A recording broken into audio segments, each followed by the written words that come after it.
है 5 जुलाई, दिन बुधवार और वक्त हो गया है जी बिजनेस की बेहद ही खास पेशकश इंडिया 360 डिग्री का। मैं हूं स्वाति रायना। हो जाइए तैयार बड़ी खबरों के 360 डिग्री एनालिसिस के लिए। शुरुआत करते हैं हेडलाइन से। महाराष्ट्र में अजीत गुट का बड़ा दावा। अजित पवार चुने गए एनसीपी अध्यक्ष। सूत्रों के हवाले से खबर, शरद पवार को पद से हटाया गया।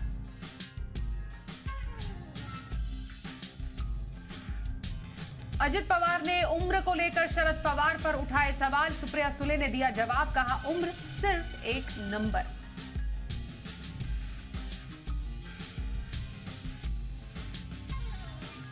यूसीसी पर मुस्लिम पर्सनल लॉ बोर्ड का बड़ा ऐलान। मुस्लिम समाज से की विरोध करने की अपील, वीएचपी ने साधा निशाना।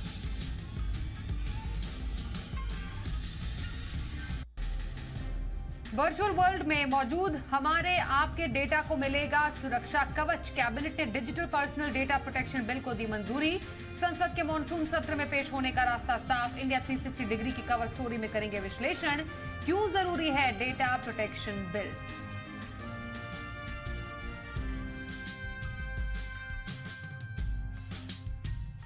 चार दिन के रिकॉर्ड तेजी के बाद बाजार में मुनाफा वसूली। निफ्टी 9 अंक चढ़कर 19,400 के पास हुआ बंद। सेंसेक्स 33 अंक गिरकर 65,446 के लेवल पर हुआ क्लोज। सेनको गोल्ड का आईपीओ अब तक करीब 2.5 गुना से ज्यादा भरा। अनिल सिंघवी की लिस्टिंग गेन और लंबी अवधि के लिए पैसे लगाने की सलाह।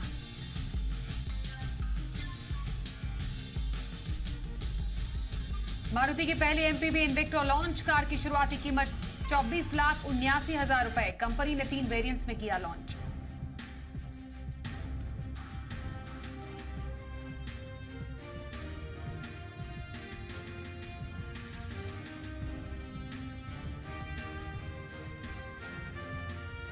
और इस वक्त की एक्सक्लूसिव खबर आ रही है जीएसटी काउंसिल की बैठक से जुड़ी हुई। आपको बताएं 11 जुलाई को काउंसिल की बैठक होने वाली है। बैठक का एजेंडा सिर्फ और सिर्फ जी बिजनेस के पास है। काउंसिल के एजेंडा में क्या होने जा रहा है खास, बताने के लिए इस एक्सक्लूसिव खबर पर जानकारी देने के लिए हमारे साथ जी मीडिया संवाददाता तरुण शर्मा। तरुण, बताइए क्या एक्सक्लूसिव जानकारी है आपके पास जीएसटी काउंसिल की बैठक को लेकर। बिल्कुल, मैं बताना चाहूंगा 11 जुलाई को 50वीं जीएसटी काउंसिल की बैठक होनी है और इस बैठक में कई बड़े मुद्दों पर चर्चा होनी है। जिस तरीके से हम उम्मीद कर रहे थे कि ऑनलाइन गेमिंग, कैसीनो और हॉर्स रेसिंग पे जो जीएसटी की दर तय होनी है उस पर भी चर्चा होगी। ये जो जीएसटी काउंसिल का एजेंडा है जो भेजा गया है उसमें इसको रखा गया है और साथ ही कई ऐसे आइटम्स हैं जिसमें या तो जीएसटी को नील किया गया है या जीएसटी को घटाया गया है। किसी भी आइटम पे जीएसटी को बढ़ाया नहीं गया है। ये एक राहत की खबर यहाँ पे जरूर निकल कर आ रही है। जैसे कैंसर की एक दवाई है डिनोटॉक्सीमैब, जो 63 लाख जिसकी कीमत है, उस पे आईजीएसटी इस समय 12% लगता है। उसको नील करने की योजना या ये कहें कि फिटमेंट कमेटी ने अपनी रिकमेंडेशन दी है कि उसको नील किया जाए, क्योंकि 63 लाख ऑलरेडी एक बड़ी रकम है और उस पे 12% दे पाना एक किसी भी मरीज के लिए काफी मुश्किल है। साथ ही जो मेडिकल और फूड मेडिकल पर्पस के लिए जो चीजें यूज होती हैं उसको भी 12% जो आईजीएसटी लगता है उसको जीरो करने की बात यहाँ पे फिटमेंट कमेटी ने रिकमेंड करी है, क्योंकि बजट के अंदर ऑलरेडी जो बेसिक कस्टम ड्यूटी में रियायत दी गई थी जो रेयर डिजीज की जो दवाइयां हैं उसमें। तो एक मामला ये सामने आया, एक ये है और दूसरा जो एसयूवी करके जो की जो डेफिनेशन है उसको भी तय किया गया है।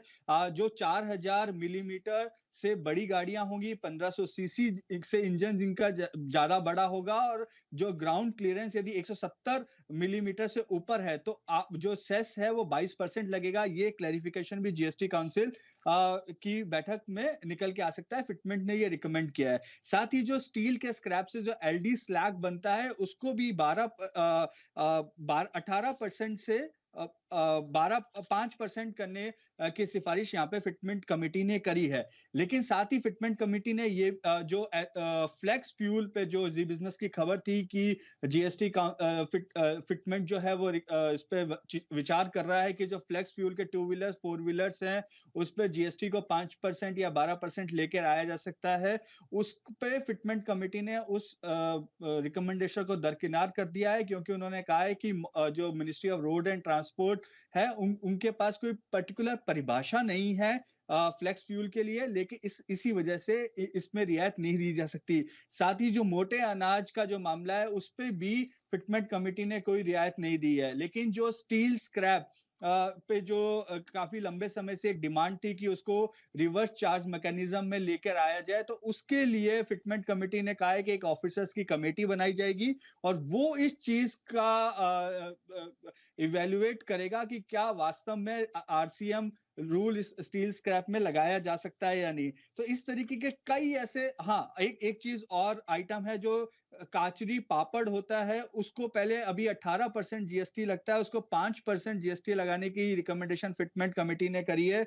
उन्होंने साफ तौर से कहा है जो पापड़ यदि अनफ्राइड जो होंगे और जो एक्सट्रूशन प्रोसेस से जो निकलेंगे, उस पे 5% जीएसटी फिटमेंट कमेटी ने रिकमेंड किया है। साथ ही जो फिश टैक्स पर सॉल्युबल क्या पेस्ट चर्चा है, होने की उसमें भी संभावना है? आप अब एक सवाल एक बार वापस रिपीट करेंगे? Online gaming, casino, horse racing को लेकर हर बार बात बनती नहीं है, इस बार क्या हो सकता है जीएसटी काउंसिल की बैठक में?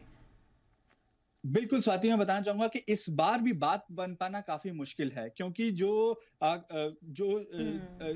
जीओएम जो बनाई गई थी, उस जीओएम के जो लोग हैं उनमें से चेन्नई के जो फाइनेंस मिनिस्टर थे वो चेंज हो गए हैं। तो इस वजह से यहाँ पे कंपोजिशन चेंज हो रही है जीओएम की, तो बड़ा मुश्किल होगा यहाँ पर कि हॉर्स रेसिंग और कैसीनो और जो ये जीओएम है उस जी, पे एक जीएसटी काउंसिल पे इस पे फैसला हो पाए। लेकिन सबकी नजर 11 जुलाई पे रहेगी कि बैठक के बाद क्या निकल के आता है। धन्यवाद करेंगे इस एक्सक्लूसिव खबर पर एक्सक्लूसिव जानकारी हम तक पहुंचाने के लिए तरुण आपका। और आइए आगे बढ़ते हैं और बात करते हैं आज की कवर स्टोरीज की।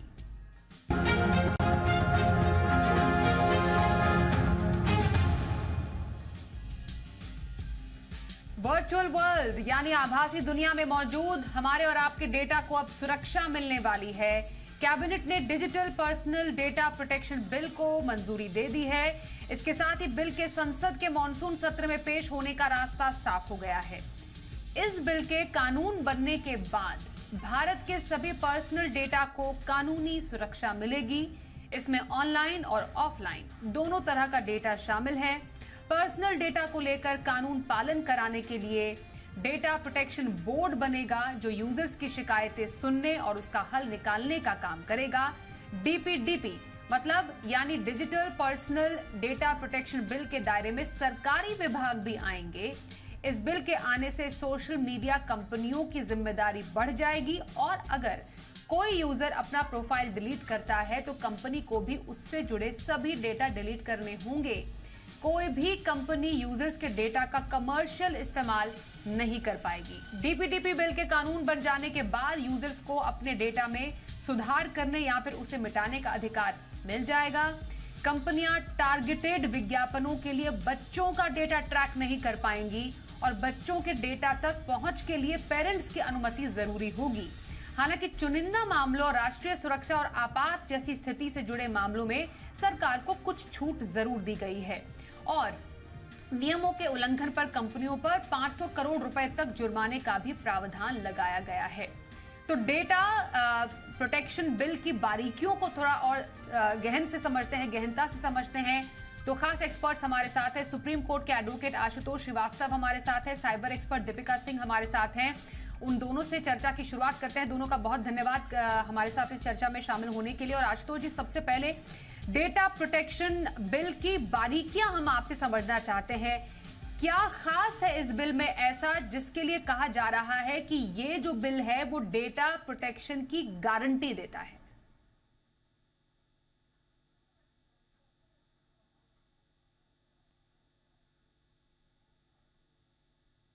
आशुतोष जी, शायद आपका साउंड म्यूट पर है, जरा उसको ठीक कर देंगे। जी, तो हाँ, जैसा मैंने कहा, मैं कह रहा था कि ये जो डेटा प्रोटेक्शन लॉज है हमारे कंट्री में, काफी टाइम से पेंडिंग था। ये बिल बना हुआ था, बट इसके ऊपर कुछ काम जो है पेंडिंग था। और पहले जब ये बिल लेकर सरकार आई थी तो उसमें उनको लगा, पार्लियामेंट्री कमेटी को, कि इसके अंदर बहुत सारे और अमेंडमेंट होने चाहिए। और ये सारे अमेंडमेंट करने के बाद अब ये बिल बन करके जो है यूनियन कैबिनेट ने इसको अप्रूव किया है।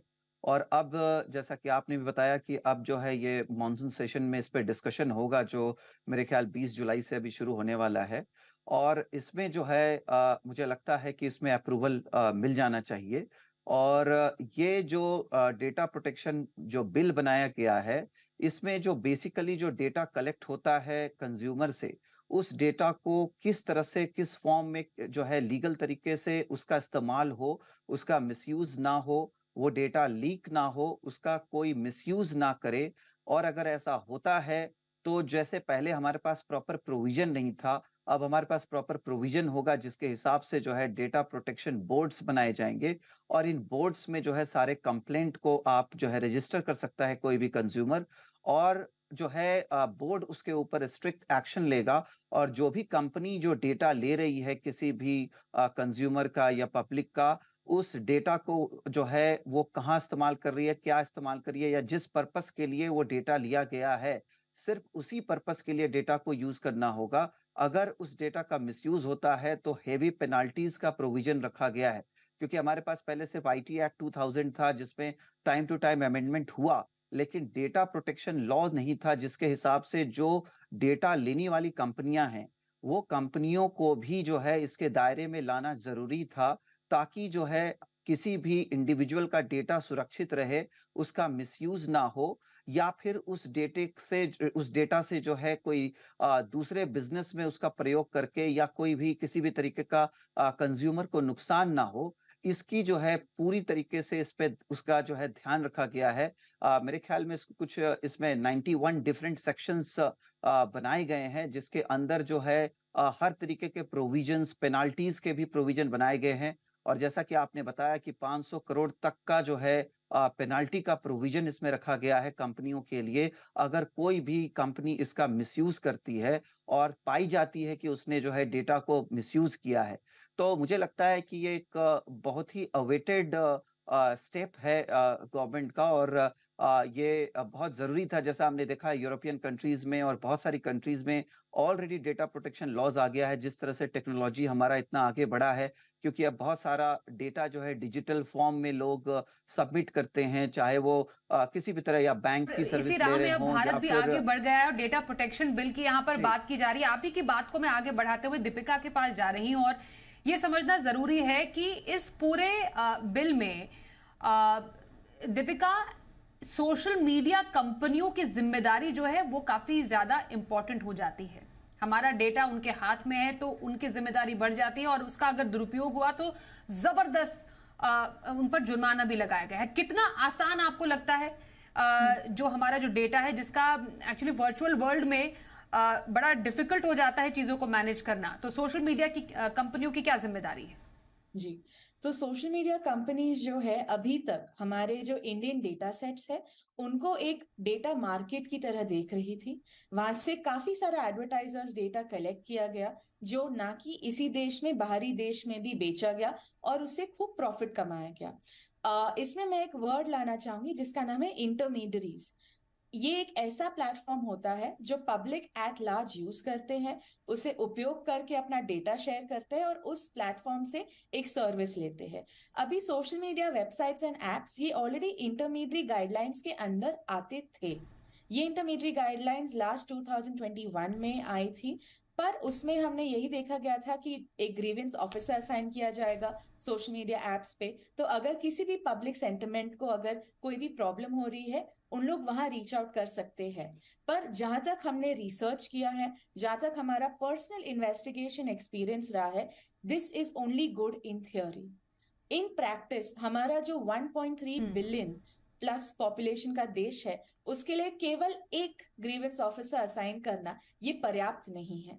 अगर हम इतना बड़ा डेटा रिकॉर्ड देखे, हमारे 80% ऑफ द पॉपुलेशन अभी ऑनलाइन आ चुकी है ये मेजर सोशल मीडिया वेबसाइट्स पे।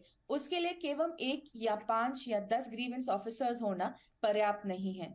दूसरा, उनसे हम कैसे कनेक्ट हो, तो इस चीज के लिए डेटा प्रोटेक्शन बिल्स में एटलीस्ट एक मेथड आना शुरू हुआ है। मैं यह भी नहीं करूंगी कि ये पूरा कंप्लीट हो चुका है, ये जस्ट आना शुरू हुआ है, क्योंकि अब तक हमें यह देखना है कि सोशल मीडिया कंपनीज जो कि इंडिया नेटिव नहीं है, वो यहाँ की कंपनीज नहीं है, वो बाहर की है और इंडियन में कंपनी रजिस्टर किया है इंडियन नेटवर्क में, तो वहां तक वो हमारे साथ और लॉ एनफोर्समेंट के साथ कितना कोऑपरेट करेंगी इन प्रैक्टिस, यह देखना काफी आवश्यक हो जाता है। वेरी इंपॉर्टेंट पॉइंट दीपिका, मैं आपकी इस बात को जरा आशुतोष जी तक पहुंचाती हूँ। आपने बहुत इंपॉर्टेंट बात क्योंकि कही है, इसलिए इस पर व्यू उनका लेना बेहद जरूरी है। ये एक्चुअली मेरे दिमाग में भी बात उठ रही थी आशुतोष जी, क्योंकि जो ये हम डेटा प्रोटेक्शन बिल की बात कर रहे हैं जो कि इंडिया में लागू होता है, जैसा दीपिका ने भी बोला, जो कंपनीज, जो सोशल मीडिया कंपनीज बाहर बेचते और मैक्सिमम बाहर ही हैं, उनके पास, जिनके पास हमारा डेटा है, उनके साथ कैसा कंप्लायंस होगा? हमारा डेटा अगर ऐसी कंपनी के पास है जो वाकई बेस्ड आउट ऑफ इंडिया है, वहां पर डेटा ब्रीच या डेटा सिक्योरिटी के इश्यूज कैसे सॉल्व किए जाएंगे? क्या ये इस डेटा प्रोटेक्शन बिल में इसके बारे में डिटेल्स हैं? देखिए, सबसे पहले तो जब सुप्रीम कोर्ट में ये जब मैटर आया था लगभग अप्रैल 2022 के टाइम पे, तब जो है ये कहा गया था, इस बारे में पूरा डिस्कशन हुआ था, और कि जो है सोशल मीडिया प्लेटफॉर्म्स पे जो प्राइवेसी है और डेटा को, उसके लिए गवर्नमेंट क्या कर रही है। तो गवर्नमेंट ने कहा था कि हम बिल बना रहे हैं और हम जो है बिल को इंट्रोड्यूस करने वाले हैं 2023 का जो मॉनसून सेशन है, और उसी हिसाब से सारी तैयारी हो रही है। दूसरी बात कि अगर कोई कंपनी जो फॉरेन की है या कोई भी इंटरमीडियरी है, ऑब्वियसली जो उनका रजिस्ट्रेशन प्रोसेस है वो इंडिया में जब भी वो काम करेंगे तो इस लॉ के हिसाब से उनको सर्टेन रजिस्ट्रेशंस और सर्टेन प्रोसीजर और डॉक्यूमेंटेशन उनको खुद भी करना होगा। और वो जो इंडियन लॉ है, अगर वो कोई भी ऑपरेशन कर रहे हैं इंडिया में, तो इंडियन लॉ के हिसाब से वो उसके गाइडलाइंस के अंडर में उनको आना पड़ेगा, और यही लॉ है। तो अगर लॉ ऑफ लैंड में अगर कोई भी डेटा ब्रीच होता है अगर हमारे कंट्री में, भले ही वो जो इंटरमीडिएरी या फिर जो कंपनी या ऑर्गेनाइजेशन वो बाहर की कंट्री की हो, लेकिन उसको इस लॉ के तहत ही आना पड़ेगा, और जो भी पेनाल्टी इम्पोज होता है वो उनको भरना पड़ेगा। और ये इंडिया में ही नहीं, ये जहां पे भी डेटा प्रोटेक्शन लॉज हैं, चाहे वो यूरोपियन कंट्रीज हो या कोई और कंट्री हो, वहां पे भी सेम लॉ अप्लाई करता है। और वो उसी तरीके से जो वहां का कोर्ट है, वो जो भी ऑर्डर देता है उस ऑर्डर का कंप्लायंस उसको करना पड़ता है, जिसको हम लॉ ऑफ द लैंड कह सकते हैं। कि जब law of the land India का है और यहाँ पे ऑपरेशन हो रहा है किसी भी कंपनी का, तो they are bound by the rules and regulations made by the constitution और the any law applicable in that particular country. तो यहाँ पे पूरी तरीके से लॉ अप्लाई करेगा, और हर तरीके से गवर्नमेंट जो है उनसे पेनाल्टीज इंपोज करा सकती है, और कोर्ट में भी मामला जा सकता है। ये सिर्फ डेटा प्रोटेक्शन के लिए ही नहीं, बल्कि कोई भी जो कानून हमारा बना हुआ है वो पूरी तरह से एप्लीकेबल है हर कंपनी के लिए जो कंपनी इंडिया में ऑपरेट करती है। भले ही उनका मेन कंपनी, जो उनका मेन जो प्रिंसिपल कंपनी है वो किसी भी कंट्री में हो, उससे कोई मतलब नहीं है। वो जब यहाँ पे ऑपरेट कर रहे हैं तो यहाँ के लॉ के हिसाब से उनको सारा कंप्लायंस करना पड़ेगा। तो ये बहुत ही तो इसका मतलब ये समझे आशुतोष जी, आपकी बात से ये मतलब समझे, और मैं दीपिका से जानना चाहूंगी, Amazon, फेसबुक हो गया, ट्विटर पर हमारा डेटा जाता है, तमाम जो कंपनी जिनके मेन हेडक्वार्टर्स यूएस में है या दूसरी कंट्रीज में है, वो कंप्लायंट होंगे इसमें। और दीपिका, ये क्या हम मान सकते हैं कि अब यूजर्स का डेटा लीक नहीं होगा, जो प्राइवेसी ब्रीच या डेटा ब्रीच की एक बहुत बड़ी समस्या यूजर्स के सामने हमेशा से खड़ी हुई आई है? जी, यूजर्स का डेटा ब्रीच तब होता है जब ये प्लेटफॉर्म्स या इन सोशल मीडिया प्लेटफॉर्म्स ने जो सर्विसेज और डिफरेंट आईटी प्रोडक्ट्स यूज किए हैं, अगर वहां एक ब्रीच हो।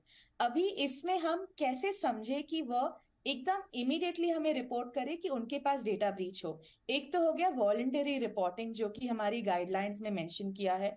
दूसरा है एक इंटर ऑपरेटेबिलिटी प्लेटफॉर्म, यानी कि एक ऐसा प्लेटफॉर्म जहां की यूजर्स अपना देख सके कि हमारा यहाँ डेटा है, ये कौन सी पार्टीज के द्वारा यूज किया गया है। बिकॉज अब ऐसे हो रहा है कि जब हम कोई भी सोशल मीडिया एप्स वेबसाइट्स पे जाते हैं, वहां आई एक्सेप्ट क्लिक करने पे हमें फोर्स किया जाता है। एक अच्छी चीज ये जो नए बिल में है, वहां क्लियरली लिखा है कि जितने भी डेटा प्रोसेसिंग गाइडलाइंस है उनको उस सोशल मीडिया ऐप या किसी भी और कंपनी को यूजर को सिंपल एंड प्लेन लैंग्वेज में समझाना है।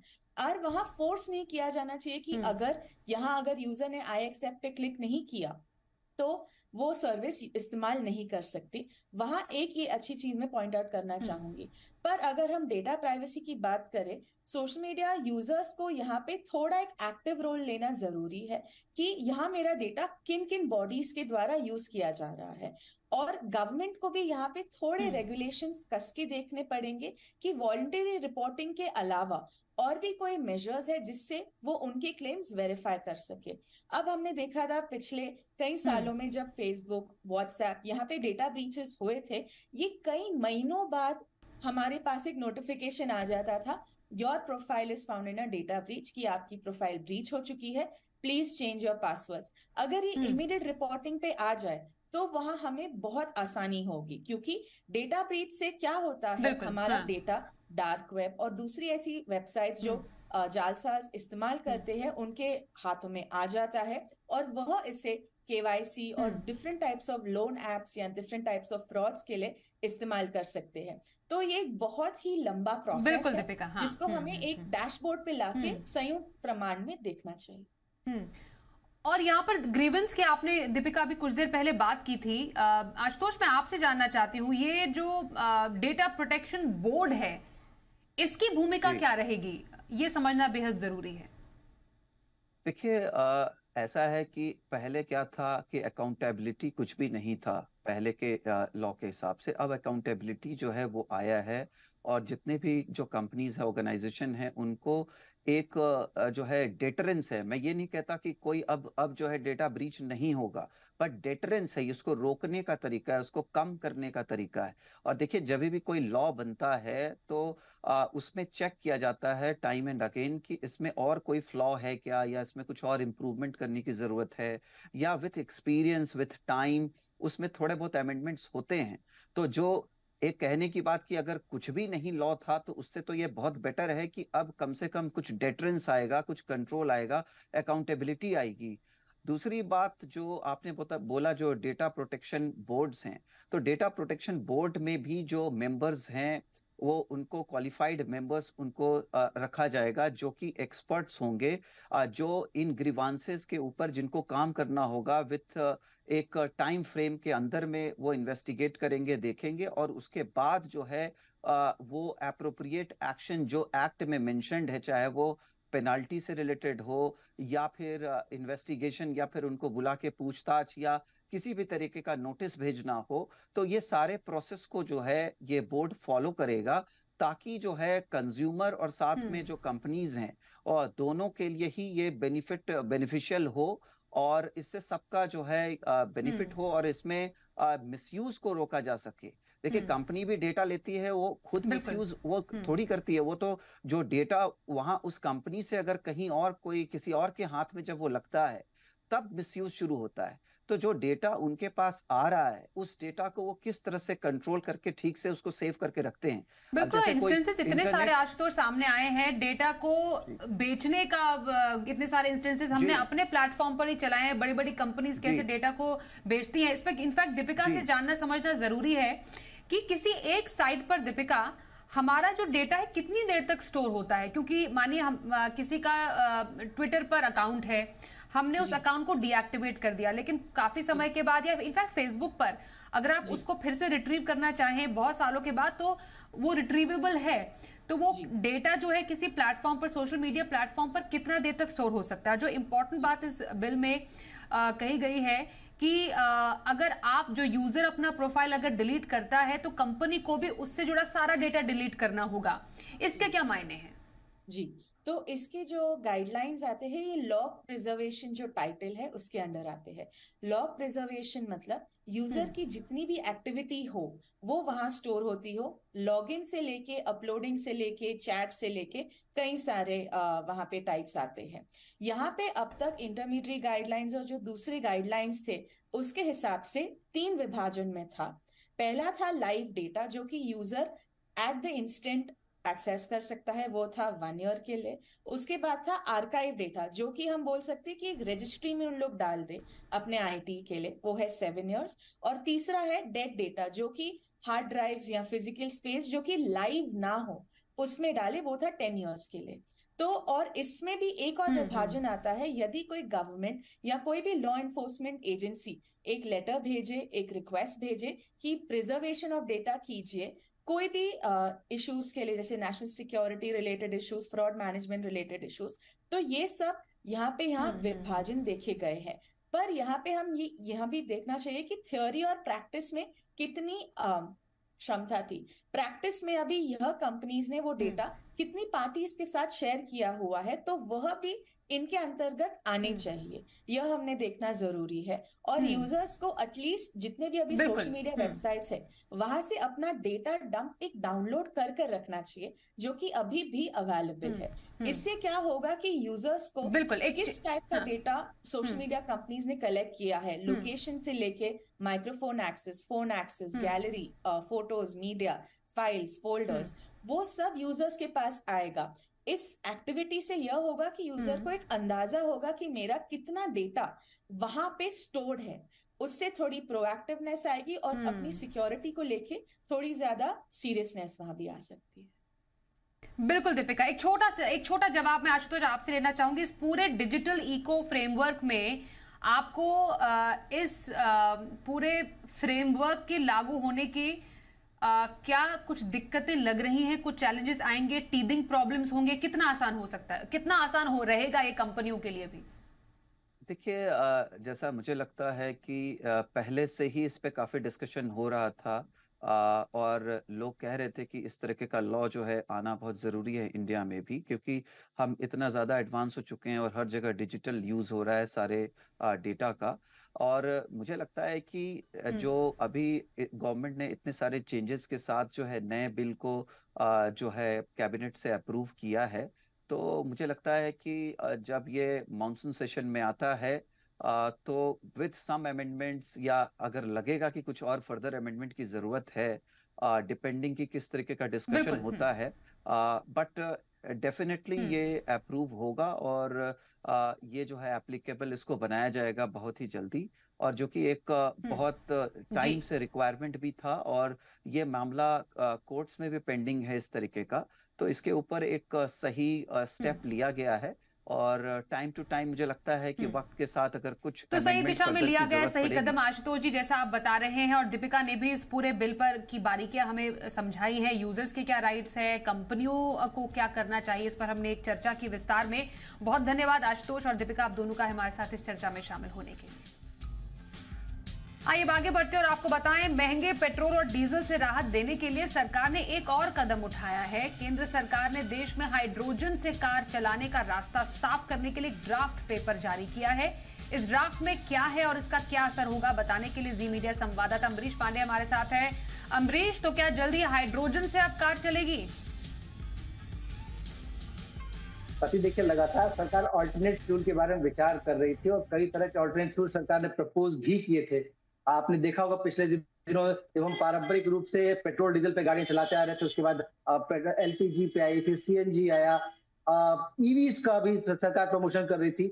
अब सरकार ये चाहती है कि जो इम्पोर्ट बिल है हमारा वो कम किया जाए, और उसको कम करने के लिए सरकार ने हाइड्रोजन का प्रपोजल दिया है। और हाइड्रोजन के साथ साथ, क्योंकि सरकार ने पिछले साल हाइड्रोजन पॉलिसी भी जारी की थी, अब सरकारें राज्य सरकारों के साथ मिलकर उनकी पॉलिसी, उनकी तरफ से इंसेंटिव्स लगातार जारी कर रहे हैं। इसी पूरे इंफ्रास्ट्रक्चर का सरकार इस्तेमाल करना चाहती है और हाइड्रोजन से चलने वाली गाड़ियों के लिए प्रपोजल सरकार ने भेजा। ये जो ड्राफ्ट नोटिफिकेशन है, इसमें सभी जो स्टेक होल्डर्स हैं उनसे ये कहा गया कि अगले 30 दिनों के भीतर आप ये हमें बताएं कि क्या ऐसा करना संभव हो पाएगा कि नहीं हो पाएगा। इसके साथ साथ सरकार जो तर्क दिया सरकार ने वो ये है कि अभी तक जितनी भी आईसी इंजन की गाड़ियां यानी कि इंटरनल कंबशन इंजन की जो गाड़ियां हैं उनमें गैस का इस्तेमाल हो रहा है, सीएनजी और एलपीजी दोनों ही गैस है और दोनों ही का इस्तेमाल हो रहा है। तो इसलिए हाइड्रोजन को गैस के फॉर्म में इस्तेमाल करने में बहुत ज्यादा दिक्कत नहीं आएगी, मामूली सा मॉडिफिकेशन करना होगा इंजन में और उसके बाद ये हो जाएगा। तो जितने सरकार की जो स्टडी है वो इस तरह से प्रपोज कर रही है उसको कि अगर हम हाइड्रोजन पे शिफ्ट करते हैं गाड़ियों को तो पहला तो ये कि यूजर का जो खर्चा है वो कम होगा। दूसरा फायदा ये है कि ऑटो इंडस्ट्री को कोई बहुत ज्यादा इन्वेस्टमेंट करने की जरूरत नहीं होगी। तीसरा ये कि जो सरकार का इंपोर्ट बिल है पेट्रोल डीजल को लेकर, क्रूड को लेकर, वो कम होगा, वो नियंत्रित होगा। और इन सबके साथ जो सबसे बड़ा फायदा वो ये है कि हाइड्रोजन से जो एमिशन है वो कुछ भी ऐसा नहीं होगा जो कि नुकसानदेह होगा, यानी कि CO2 का एमिशन नहीं होगा हाइड्रोजन से। जी। और आइए अब दिन भर की बड़ी खबरें देखते हैं टॉप न्यूज में।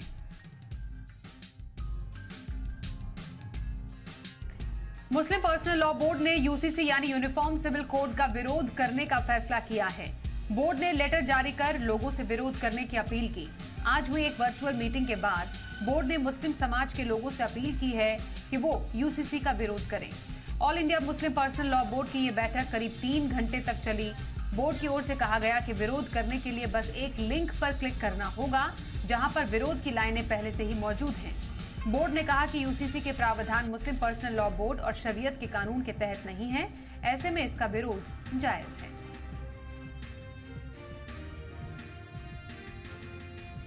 पश्चिम बंगाल में 8 जुलाई को होने वाले पंचायत चुनाव से पहले एक बार फिर से हिंसा हुई है। साउथ 24 परगना जिले के देगंगा इलाके में कल देर रात टीएमसी और आईएसएफ समर्थक आपस में भिड़ गए। इसके बाद दोनों ने एक दूसरे पर क्रूड बम से हमला कर दिया। इसमें 17 साल के एक टीएमसी समर्थक की मौत हो गई। इससे पहले 3 जुलाई को साउथ 24 परगना जिले के बसंती इलाके में टीएमसी कैंडिडेट के पिता की गोली मारकर हत्या कर दी गई थी। इसी दिन साउथ 24 परगना जिले में क्रूड बम के फटने से एक व्यक्ति की मौत हुई थी। पुरुलिया में भी एक बीजेपी कार्यकर्ता का शव मिला था। दिल्ली के 30 हजारी कोर्ट में फायरिंग की वारदात हुई है। वकीलों के 2 गुटों में झगड़ा हुआ और एक वकील ने फायरिंग कर दी। घटना में कोई घायल नहीं हुआ है। पुलिस मामले की जांच कर रही है कि सुरक्षा नियमों के बावजूद हथियार कोर्ट में कैसे पहुंचे।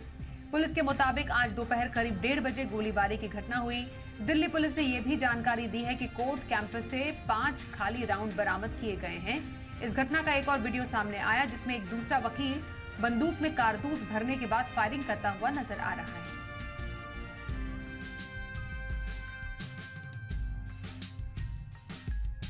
सुप्रीम कोर्ट से तीस्ता सीतलवाड़ को फिलहाल राहत मिल गई है। कोर्ट में तीस्ता की जमानत के मामले में सुनवाई 19 जुलाई तक टल गई है। गुजराती में लिखे गए हाईकोर्ट के दस्तावेज अंग्रेजी में ट्रांसलेट नहीं हो पाने की वजह से सुनवाई टल गई। गुजरात सरकार ने कहा कि सभी दस्तावेजों का अंग्रेजी में ट्रांसलेशन नहीं हो पाया, इसलिए सुनवाई टाल दी गई और इसके बाद justice BR Gavai, justice AS Bopanna और जस्टिस दीपांकर दत्ता की पीठ ने तीस्ता को गिरफ्तारी से राहत अगले आदेश तक दे दी। कोर्ट ने इस मामले में अगली सुनवाई 19 जुलाई को तय की है।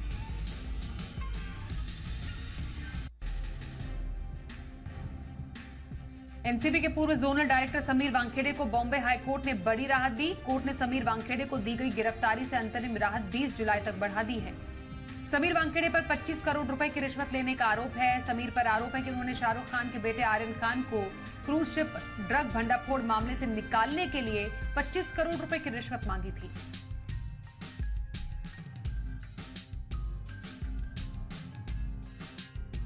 झारखंड के सरायकेला के तबरेज अंसारी मॉब लिंचिंग मामले में कोर्ट ने आज सजा का ऐलान कर दिया। कोर्ट ने 5 धाराओं में 10 लोगों को 27 जून को दोषी करार दिया था। कोर्ट ने सभी आरोपियों को अलग अलग 10 साल की सजा सुनाई है। साथ ही कोर्ट ने सभी आरोपियों को अलग अलग 18,800 रुपए जमा करने को भी कहा। तबरेज अंसारी को चोरी के आरोप में भीड़ ने उसकी पिटाई कर दी थी। पिटाई के बाद गांव वालों ने उसे पुलिस के हवाले कर दिया। बाद में उसकी अस्पताल में मौत हो गई थी।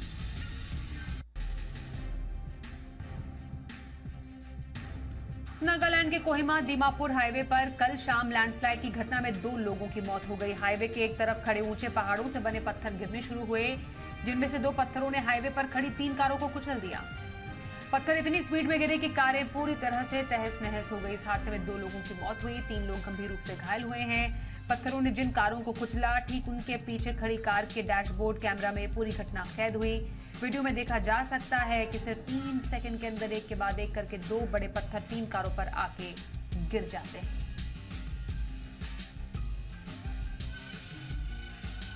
हरियाणा के गुरुग्राम में सड़क हादसे में एक ही परिवार के 3 बच्चों समेत 4 लोगों की मौत हो गई। हादसा दिल्ली जयपुर हाईवे पर उस समय हुआ जब एक खड़ी कार को पीछे से एक कैंटर ने टक्कर मार दी। कार सवार गाजियाबाद से भिवाड़ी जा रहे थे। रास्ते में उनकी कार पंक्चर हुई थी। कार चला रहा व्यक्ति कार को सड़क किनारे खड़ी कर टायर बदलने लगा। इसी बीच पीछे से आए एक कैंटर ने कार को टक्कर मार दी।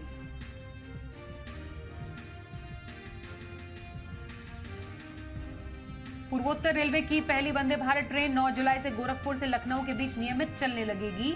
ये वंदे भारत ट्रेन सप्ताह में 6 दिन चलाई जाएगी। शनिवार को ट्रेन की मेंटेनेंस होगी। 7 जुलाई को प्रधानमंत्री नरेंद्र मोदी इस ट्रेन का उद्घाटन करने वाले हैं।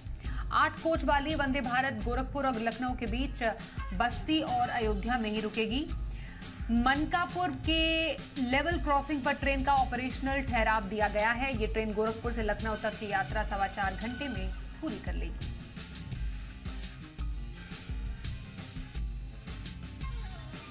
चंद्रयान 3 की लॉन्चिंग की तैयारियां तेज हो गई हैं। श्रीहरिकोटा के सतीश धवन स्पेस सेंटर में आज चंद्रयान 3 की इनकैप्सुलेटेड असेंबली को LVM-3 के साथ जोड़ा गया।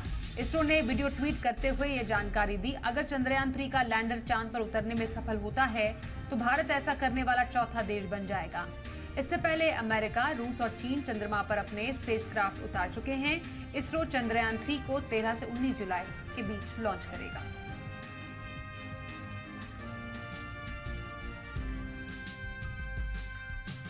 आज दिन में मुंबई में 17 किलोमीटर की दूरी पर अजीत पवार गुट और शरद पवार गुट की बैठक हुई। इस बैठक में दोनों ओर से शक्ति प्रदर्शन की कोशिश हुई, लेकिन आंकड़ों की बाजी में अजित पवार राजनीति के चाणक्य से आगे निकल गए। अजीत दादा संघर्ष करो, अजीत दादा संघर्ष करो।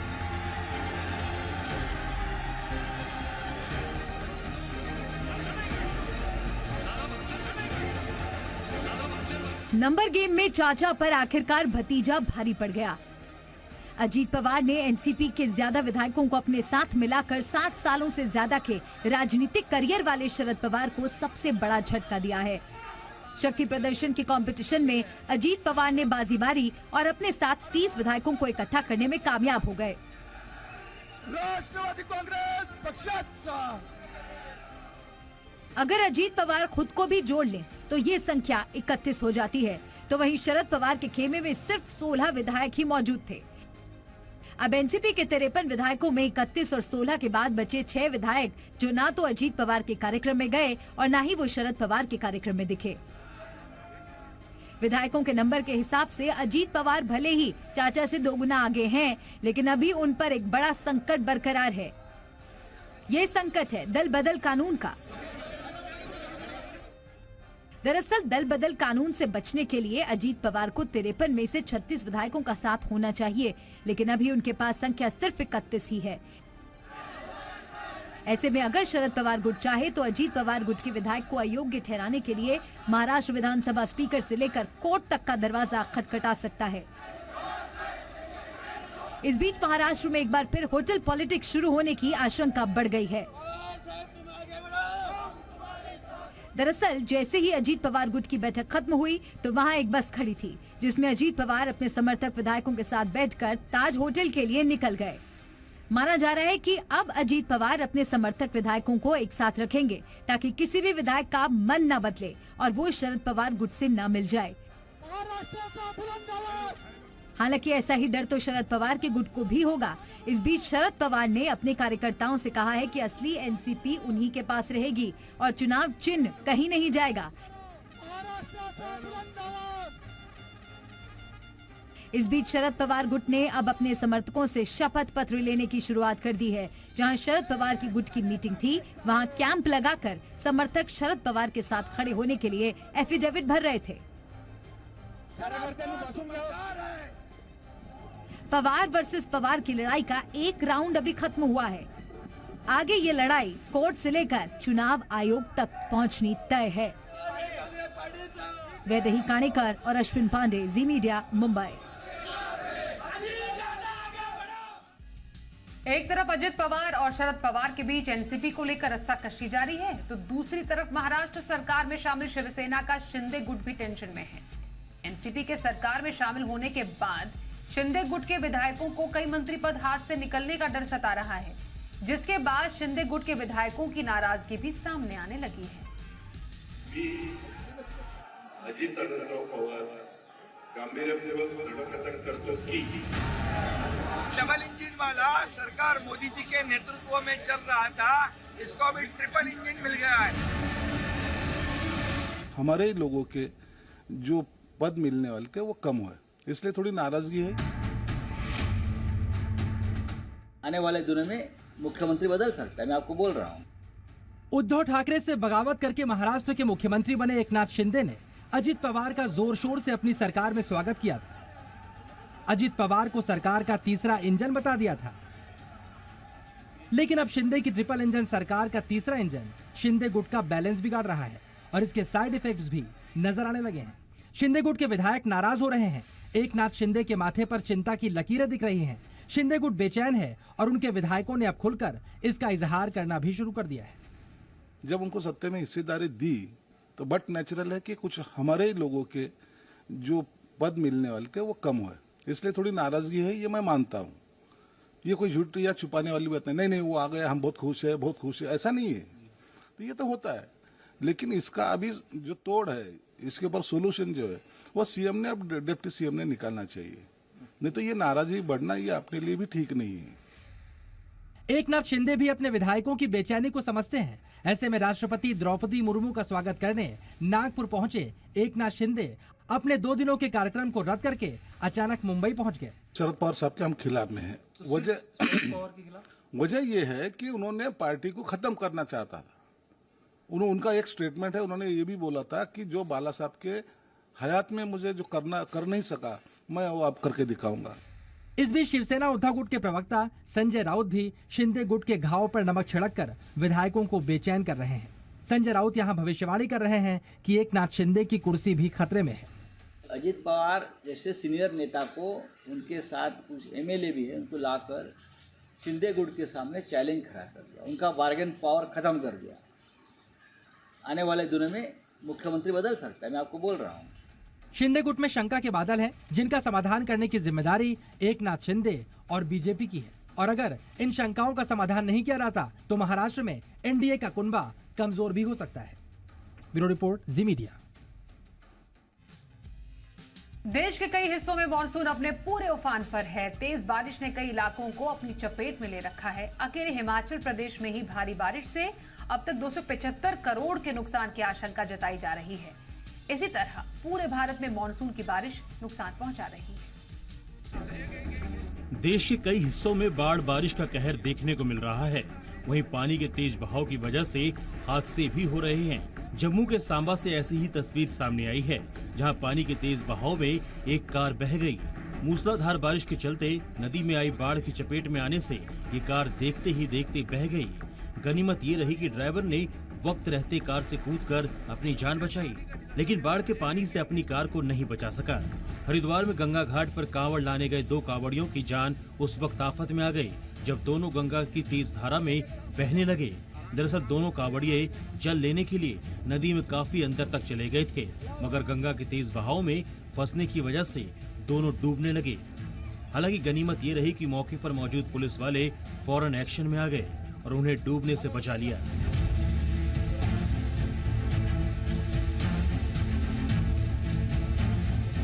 केरल के कोच्चि में तेज बारिश के चलते कई इलाकों में पानी भर गया।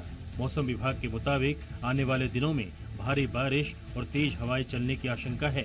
लोगों को कहीं आने जाने में दिक्कतों का सामना करना पड़ रहा है। मौसम को देखते हुए केरल के 11 जिलों में ऑरेंज अलर्ट जारी किया गया है। मौसम विभाग ने हिमाचल प्रदेश में भी 8 जुलाई तक भारी बारिश का येलो अलर्ट जारी किया है।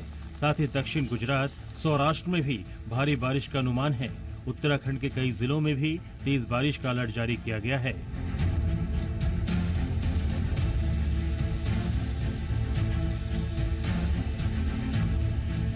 केवल भारत ही नहीं, पड़ोसी मुल्क चीन भी मौसम की मार झेल रहा है। चीन में बारिश अब लोगों के लिए मुसीबत बन गई है।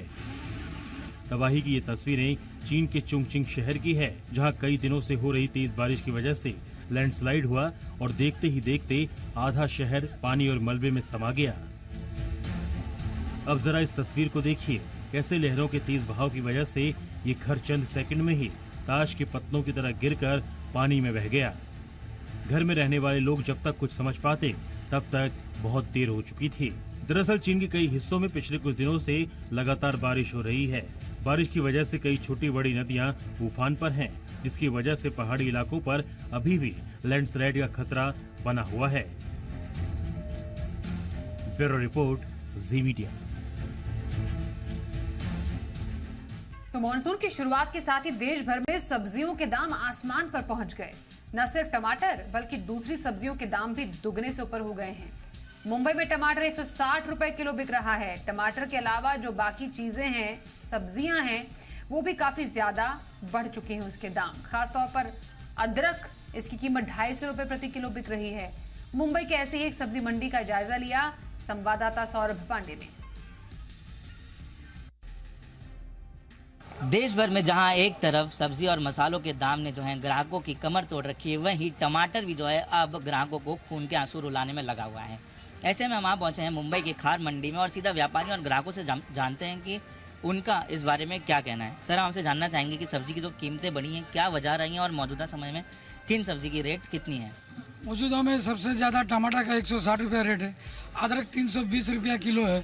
जो मिर्ची कस्टमर हम लोग को फ्री मिलता था हम देते थे, लेकिन वो भी नहीं दे पा रहे, वो 240 रुपया किलो है। सब धनिया लो, सब काफ़ी महंगा हो गया सब।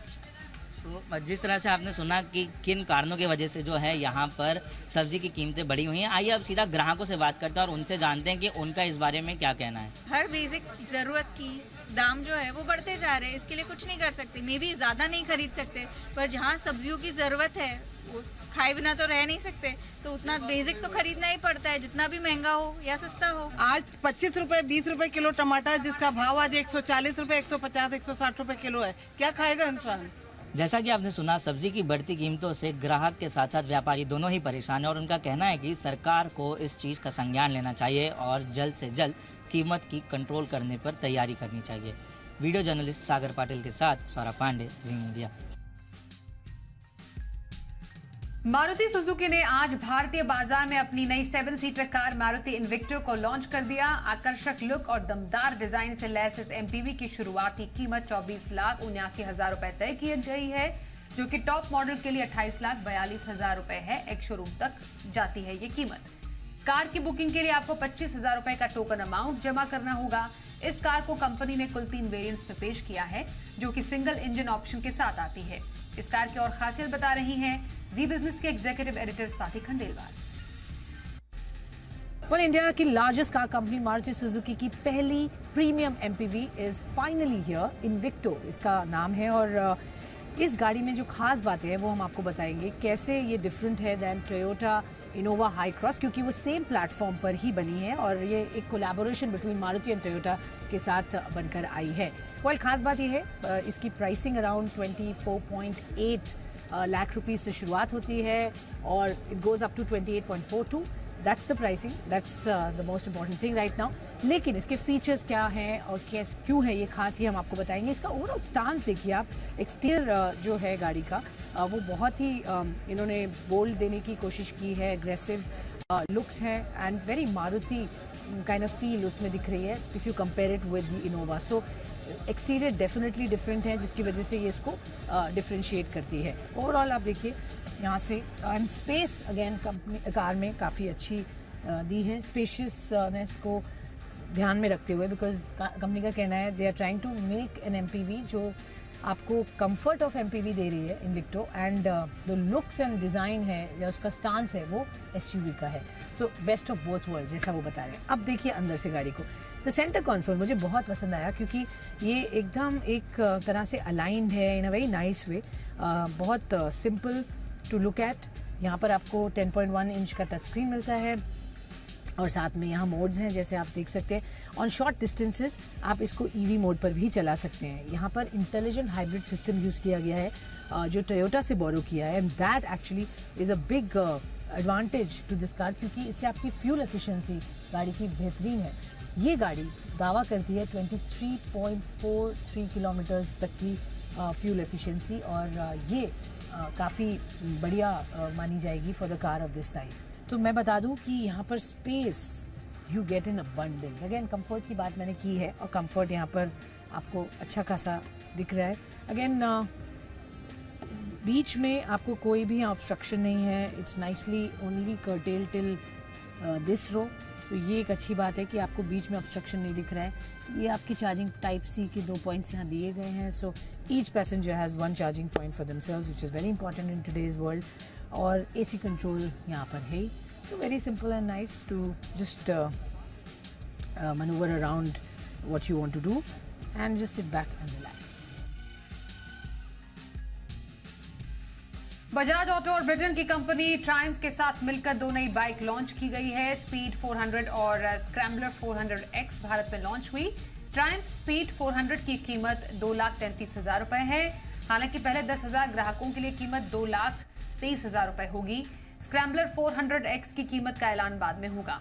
15 जुलाई से स्पीड 400 की बिक्री शुरू हो जाएगी, जबकि अक्टूबर से स्क्रैम्बलर 400X की बिक्री शुरू होगी। ट्रायम्फ बाइक की मासिक उत्पादन क्षमता चाकण प्लांट में 5,000 यूनिट रहेगी।